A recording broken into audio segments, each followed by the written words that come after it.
Hey everyone, let's get into the properties that Smart Animate will actually animate. So the first one I want to talk about is scale.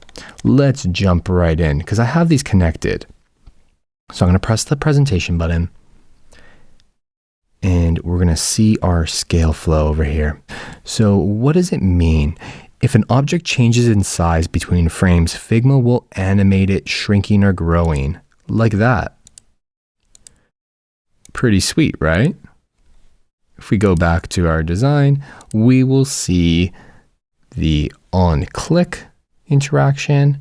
I just have it set to Smart Animate, ease out, and 500. But we can also change that to things like bouncy, and we can see what that looks like. So if you want to do something like that, you can definitely do something like that. I'm just going to leave it on ease out for now, and I think that's fine. Let's talk about position.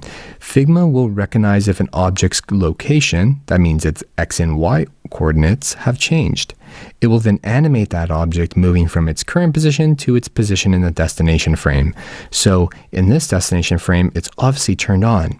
Now, another thing I'm going to just sneak in here is that you can put these properties together. So I have position and I have fill.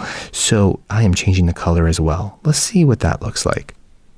So I'm going to go to my position flow. And you can see that I have that sliding. If we go into here, we can see that the fill is the background and we have the toggle on top.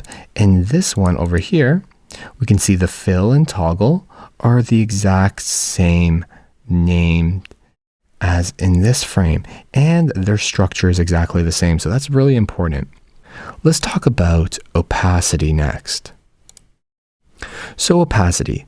Smart Animate can also recognize a layer or object's opacity. You can adjust opacity to make an object to appear or disappear between frames. So let's see what that means. Whoa. So you saw that we have reduced the opacity of the top half of this gradient, and now it's bleeding through, the background's bleeding through. Let's take a quick look at that.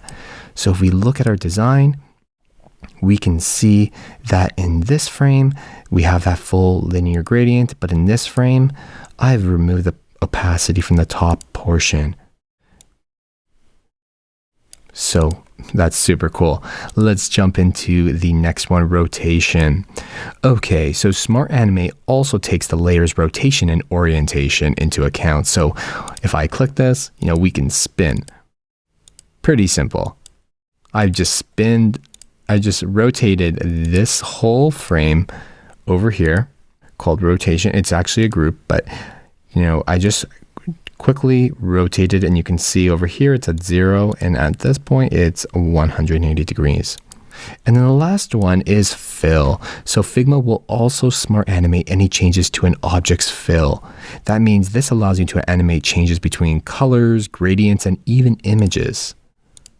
So we've changed the fill of the background and the circle just based off of this click. And that is your intro to Smart Animate and all the properties that you can actually animate.